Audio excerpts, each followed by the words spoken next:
Ethan Grayson had always believed he was brave.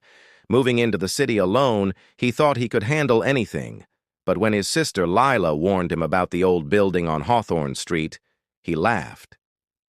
Flat number 18 was just another apartment, he told himself. But the moment Ethan stepped into its crumbling hallway, a cold draft wrapped around him like icy fingers, and a whisper brushed against his ear, calling his name. That's when he realized bravery wasn't enough, because some doors, once opened, never let you leave. I had been searching for a new apartment for weeks, moving from one building to another, each one more disappointing than the last. I wanted something quiet, affordable, and close to work, but nothing seemed right. When I first saw the listing for flat number 18, I thought it was promising. The rent was low, which usually meant trouble, but the photos online made it look decent enough. The building was old, yes, but it had character, or so I told myself. It wasn't until I climbed the narrow, rickety staircase to the 4th floor that I started feeling uneasy. The stairwell smelled of damp and dust, and the dim, flickering light at the top made shadows dance across the cracked walls. Each step groaned beneath my weight, sending shivers through me. I tried to shake it off, telling myself it was just an old building settling. But even before I reached the door to flat number 18, I noticed the air felt colder than the rest of the stairwell, heavier somehow, almost suffocating. It carried a metallic tang that made me wrinkle my nose, like rusted blood mixed with wet stone. I told myself it was nothing, probably just the smell of old pipes, but a knot of unease had already formed in my stomach. The door itself looked ordinary, plain brown with a dull brass handle, but the surface was rough, and the paint flaked in small patches. When I reached for the handle, my hand trembled slightly. The metal was icy, biting into my skin. I tried to steady my nerves, reminding myself I was being silly. I had moved into plenty of old apartments before, and they had all been fine.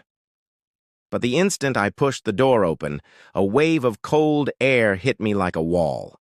It wasn't the temperature outside that was cold. It was something else, something in the air. The flat was empty, silent except for the faint hum of the overhead light in the kitchen.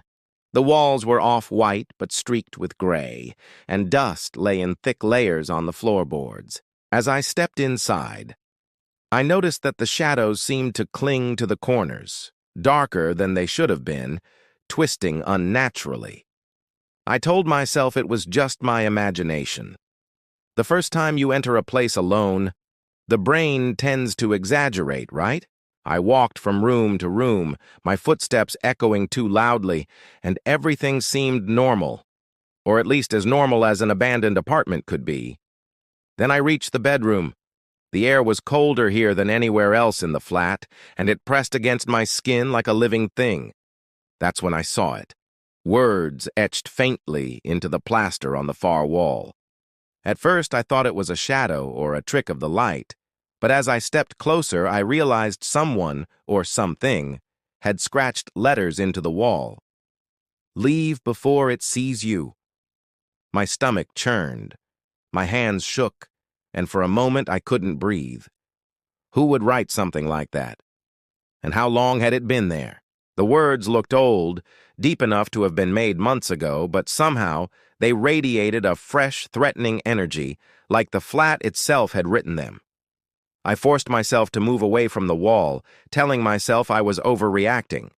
Old apartments always had cracks, shadows, and strange noises, and my mind was exaggerating the rest.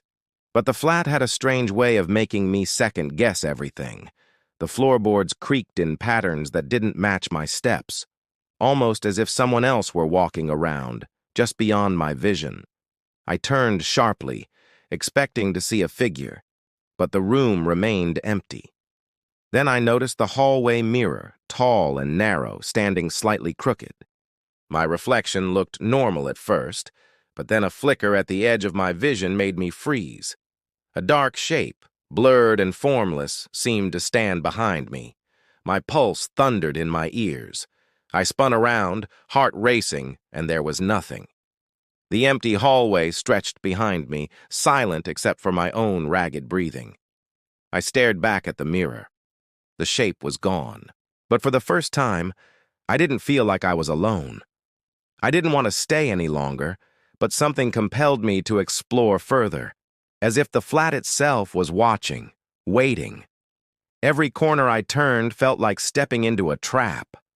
The temperature dipped and rose suddenly, the shadows shifted, and the feeling of being observed grew stronger with every step. I couldn't shake the sense that the flat had been expecting me, that I wasn't just an intruder, I was a target. And just as I was about to leave the bedroom, I felt it. A presence at my back, something icy brushing against my shoulder, fleeting but undeniable. I whipped around and the room was empty. Only the words on the wall remained. But as my eyes traced the scratches again, I realized something chilling. The letters seemed to glimmer faintly, as though they were alive, and for a moment I could swear they moved slightly, twisting and shifting, waiting for me to read them one last time. I couldn't sleep that first night in Flat No. 18. I tried to convince myself that the scratches on the bedroom wall were nothing more than some prank from a previous tenant, but deep down I knew it wasn't that simple. The air in the flat felt different at night, thicker, colder, almost as if it were moving on its own, pressing against my skin. Every sound seemed louder. The faint drip of water somewhere in the building, the creak of the old floorboards, as if someone were pacing outside my door. I kept glancing toward the hallway mirror, half expecting to see that dark figure again. It didn't appear, but the feeling of being watched never left me. By morning I was exhausted, but the flat had not released me from its grip. The sunlight that came through the windows was muted, filtered through the grime on the glass, creating strange patterns on the floor. I noticed for the first time that the windows were strangely opaque, like frosted glass, but darker, almost as if the outside world were being swallowed by shadows. Even standing directly in front of them, I could barely make out the street below. The flat seemed sealed off from the rest of reality. I started noticing small things that didn't make sense. Objects would appear slightly moved, even when I was sure I hadn't touched them.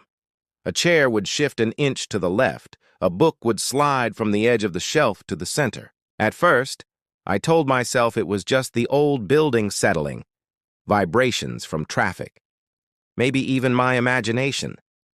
But the sense that someone, or something, was rearranging the apartment with purpose refused to leave me. The whispers began in the afternoon. I thought I was hearing things, soft, indistinct murmurs coming from the walls themselves. At first, they were faint, like the rustle of wind through the cracks in the ceiling, but persistent, drawing my attention every time I tried to focus on something else. I pressed my ear to the walls, thinking maybe a neighbor was talking, but the apartment was silent. No one could possibly be inside. And yet, the whispers were real, deliberate, following me from room to room. That night, I tried to distract myself by reading on the couch, but the shadows in the corners seemed to grow darker, stretching across the floor, pulsing with a strange, unnatural energy. I felt eyes on me, even though I couldn't see anyone. Every time I looked at the living room, the shapes of the shadows seemed different, as if they were forming silhouettes that barely resembled human figures. My pulse thudded in my chest, and I kept expecting something to step out from the darkness. And then I noticed the scratches on the floor. I had avoided looking closely before, but now, under the dim light of the lamp, I could see them clearly. They were shallow, deliberate lines etched into the wooden floorboards, forming small patterns that made no sense. They weren't just random. They seemed purposeful, like a message or a warning. My stomach turned as I realized the scratches hadn't been there before I arrived, or at least I hadn't noticed them. Whoever, or whatever, was here. It had been moving while I slept, marking the floor like a trail, or a signature. The flat seemed to pulse with a life of its own. The temperature dropped suddenly, and the shadows twisted and stretched unnaturally, as if the walls themselves were alive. I felt something brush against my ankle, icy and fleeting, and I jumped, nearly toppling the lamp. The whispering grew louder, a low rhythmic sound that filled the apartment, vibrating through the floor and walls. I tried to block it out, pressing my hands over my ears, but it seemed to seep into my skull, resonating with a dark intent I couldn't comprehend. Then, as if the flat wanted to prove it wasn't empty, I saw movement from the corner of my eye. A shadow shifted across the hallway too fast to follow, leaving behind an unnatural chill. I turned toward the bedroom and froze. The words on the wall, etched into the plaster, seemed to writhe slightly, twisting in a way that made my skin crawl. "Leave before it sees you," they read. But now, as I stared, I thought I saw new scratches forming beneath the old ones. It was subtle, almost imperceptible. But I knew I wasn't imagining it. I realized then that the flat was changing around me, growing stranger and darker with each passing hour. I wanted to leave, to run down the stairs and out into the street, but the thought of stepping out felt impossible. It was as if the building had already claimed me, and every sound, every shadow, every whisper reminded me that I was no longer fully in control. Something was here, watching, waiting, patient, and it had learned that I was afraid. And as I lay in bed trying to convince myself to sleep, I felt a brush of air across my neck, a touch so cold it burned my skin. I didn't move. I couldn't. Somewhere in the darkness I knew something was standing just beyond my vision, waiting for me to realize the truth. I was not alone. Days passed, and the flat seemed to grow stranger by the hour. I started avoiding leaving, convinced that stepping outside would somehow worsen whatever had settled into the walls and shadows. The whispers persisted, now louder, more insistent. I could no longer tell if they were coming from the walls, the floor, or from somewhere beyond the apartment entirely. Sometimes they seemed to echo in my head, faint voices speaking just behind my thoughts, like something was trying to communicate without using words. I stopped trusting my own ears, convinced that silence itself had become a trick. Objects continued to move on their own. I would place my keys on the table, only to find them a few inches away later. Chairs would slide just enough to make me stumble if I wasn't careful. Even my books, stacked neatly on the shelf, were rearranged into patterns I couldn't understand. At first, I thought I might be imagining it, but the changes were too deliberate, too purposeful to be the result of forgetfulness or fatigue. Each day, I became more aware that the flat was watching, that it had a rhythm, a pattern I could not yet decipher. And then the doors started moving, not swinging on hinges but subtly shifting as though the flat itself were breathing. The bedroom door, which I always left closed, would be slightly ajar when I returned from the kitchen. The wardrobe drawers would be left slightly open, just enough to make me wonder if I had forgotten to close them, though I knew I hadn't. The flat was alive, subtle in its manipulations, learning what I could see and what I could not. One night, the electricity went out. Total darkness swallowed the rooms, heavy and suffocating. I fumbled for my phone, my hands shaking so badly that I dropped it on the floor. Its light cut a narrow beam through the blackness, barely enough to illuminate the edges of the living room. That's when I saw the eyes, a pair of faintly glowing eyes fixed in the corner near the hallway. They didn't move, but they watched me. I couldn't take my eyes off them. I blinked, and they were gone, leaving only the lingering darkness. On the floor where the eyes had stared, there was a smear of something dark, sticky, and wet stretching toward the center of the room. I wanted to touch it, to see what it was, but my stomach turned, and I couldn't. The flat seemed to pulse with a heartbeat of its own. Shadows twisted along the walls in impossible shapes, stretching upward toward the ceiling and then retracting, as if inhaling and exhaling. The whispering had turned into a rhythmic hum, almost musical but wrong, dissonant in a way that made my teeth ache. I tried to block it out by plugging my ears, by reading, by counting, by anything that would anchor me to sanity. But the sound seeped into my skull. I felt it vibrating in my bones, growing stronger, more demanding, as though the flat were feeding on my fear. Then I began seeing things out of the corner of my eye. Figures, shadowy and indistinct, moving across the walls, in the hallways, even behind the doors. They weren't human, but they resembled something humanoid, twisted and grotesque. I would turn, and there would be nothing. But the evidence of their presence remained. The cold spots where they passed, the scratches on the floor, the faint whispers trailing like a warning. The words on the bedroom wall haunted me constantly. At first, it had only been, "Leave before it sees you," but now I noticed fresh scratches forming beneath the old ones, deeper, darker, almost pulsating in the dim light. My heart would race when I looked at them, and I began avoiding that corner of the room altogether. I was terrified of what might appear next, terrified that the flat had grown impatient. One night I woke to find the furniture rearranged in the living room. Chairs formed a path leading from the doorway to the center of the room, and the table had shifted slightly. It looked deliberate, ritualistic almost, as if something had choreographed my movements without my knowledge. I backed away, and that's when I felt it. A presence behind me, heavier than air, colder than anything I had ever felt. I didn't dare turn around. I could sense it. A dark figure, waiting, patient, almost amused by my fear. By the end of that week, I realized I had stopped leaving the apartment entirely. The flat had become a prison, but it wasn't a physical one. It wasn't the doors or the windows that trapped me. It was the presence inside, the whispering, the shadows, the eyes that followed me everywhere. And for the first time, I began to fear that leaving might be impossible, that the flat had claimed me, and I would never truly escape. And then, in the dead of night, as I lay frozen in bed, I felt the cold brush of air across my face, the faint scent of rust and decay, and a whisper that came so close to my ear I could feel it. "You belong to us now."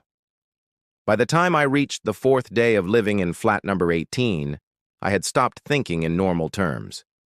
Time no longer passed evenly. Hours bled into one another, and the difference between day and night had lost all meaning. The whispers had become constant, a low, humming chant that vibrated through the floor and walls, echoing in my skull. Even when I tried to leave a room, the sound seemed to follow me, louder, more deliberate, like a predator stalking prey. I began to notice that the shadows no longer stayed in corners. They moved freely across the walls, slithering along the edges of my vision, always just beyond focus. I stopped trusting mirrors. Every reflection seemed wrong. My own image sometimes lagged behind my movements. Or I would catch glimpses of something standing behind me when no one could possibly be there. Even the floorboards had started to shift, subtly, imperceptibly, creating a sense of imbalance beneath my feet. The furniture, too, seemed aware, aligning itself with precision that made no sense. Chairs, tables, even the bookshelves arranged themselves into patterns, almost forming symbols, almost as if they were marking some invisible boundary within the flat. I couldn't explain it, and I didn't want to. I was terrified of understanding what was happening.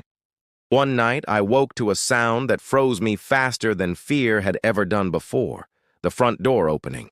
The sound was deliberate, slow and heavy, echoing through the empty hall. I didn't move. I didn't breathe. I knew there shouldn't be anyone in the building. I could feel the air around me grow thicker, heavier, almost as if the flat itself had inhaled in anticipation. The whispering grew louder, almost frantic, rattling my senses. My instincts screamed at me to flee, but when I tried to move, my body wouldn't obey. It was like something had rooted me to the spot. The door didn't slam. It didn't even swing completely open. It just moved slightly, impossibly, creating a sliver of darkness in the threshold. I could feel a presence there, something tall and wrong, a shadow with weight, waiting for me to acknowledge it. My mind screamed, telling me to leave, to run, but my feet remained frozen.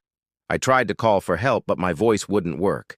The air felt thick, suffocating, pressing against my chest like invisible hands. I turned slowly toward the bedroom wall and saw the words again. They had changed.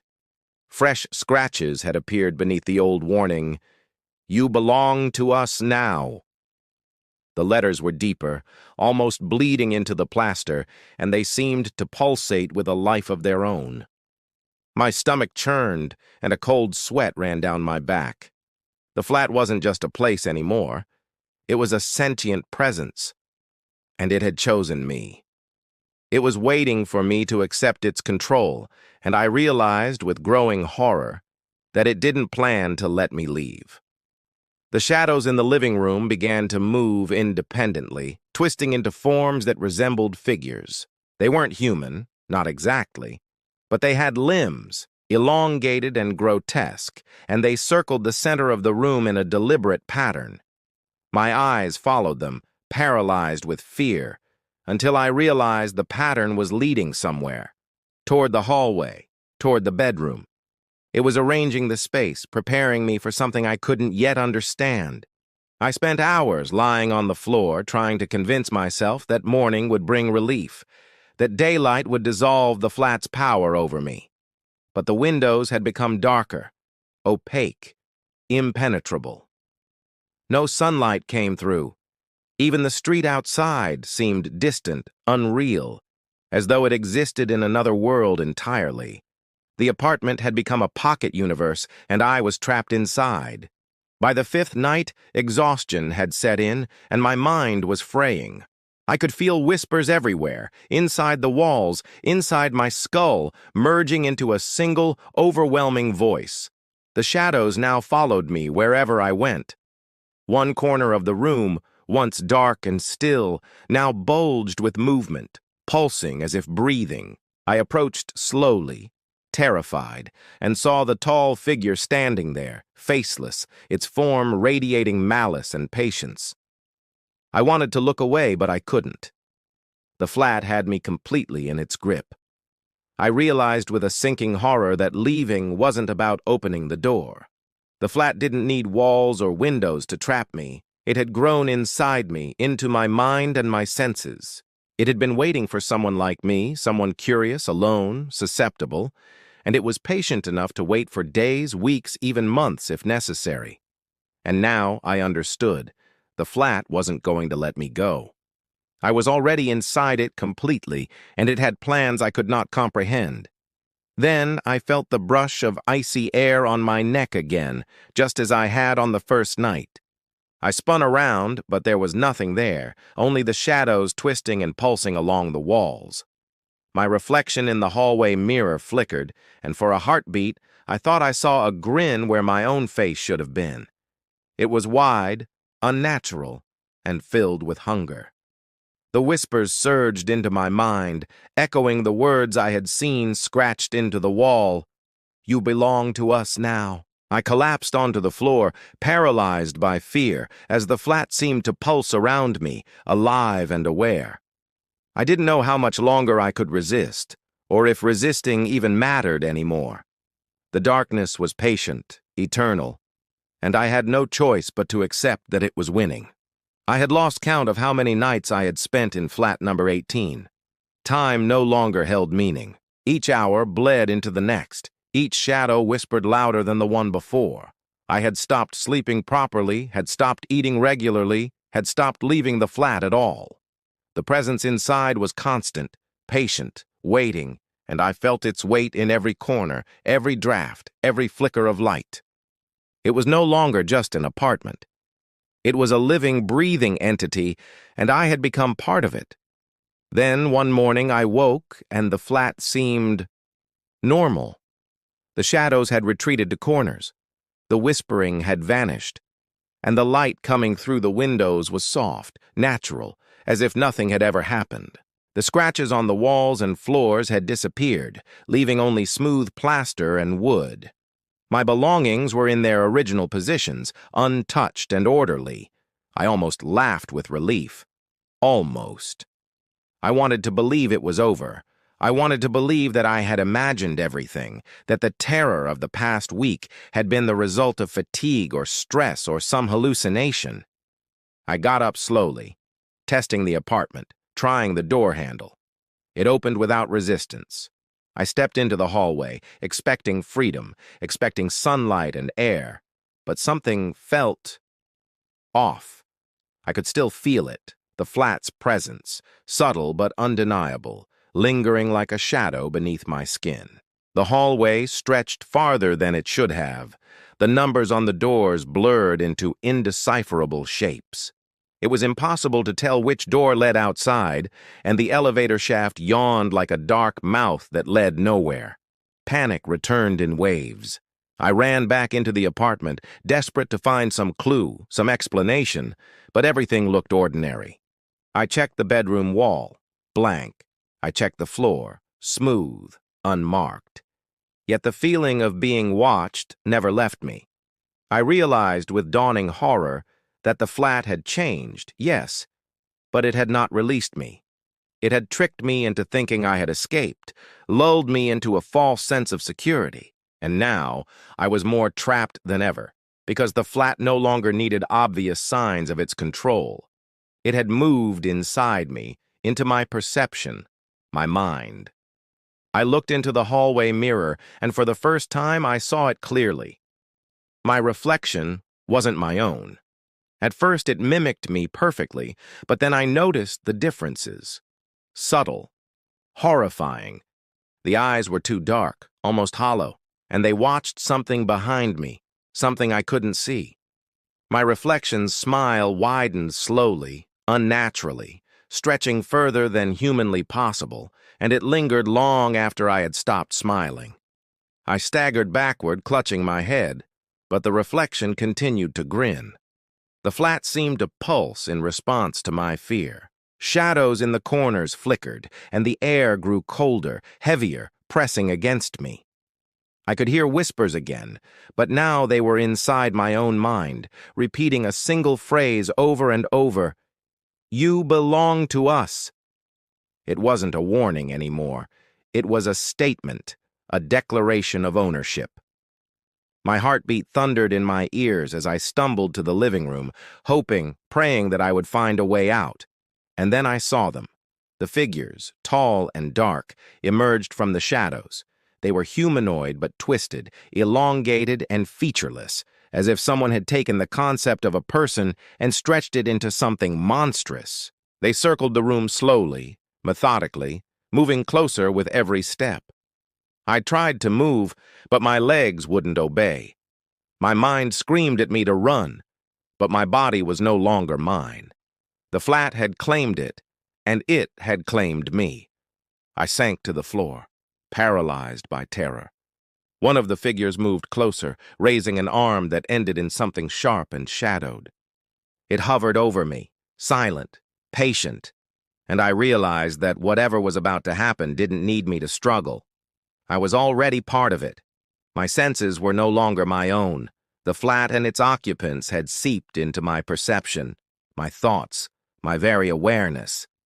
Then, without warning, everything went still. The shadows receded, the figures vanished, and the flat appeared normal once more. I dared to look at the bedroom wall, blank.